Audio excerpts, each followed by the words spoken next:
Welcome. In front of me is a T tablet from T-Mobile, and today I will show you how we can format your SD card. So to get started, you will want to open up your settings, which you can do by swiping down from the top of your screen and selecting this gear icon.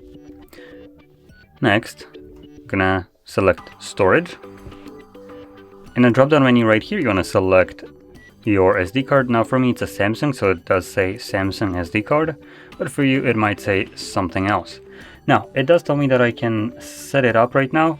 It is formatted to NTFS, therefore the device can't really read this format, so you can select setup. There we go.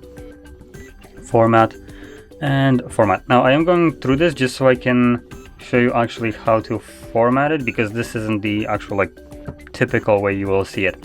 So once you select your SD card, you should have an option to format it somewhere in here. There we go. So we're going to click on the three dots, format, and here you can go through this. And this is basically exactly the same at this point as I had gone through. Obviously formatting will remove all the data from your card, so if you have anything on it that you would like to preserve, make a backup copy of it before you begin. So with that being said, if you found this video helpful, don't forget to hit like, subscribe, and thanks for watching.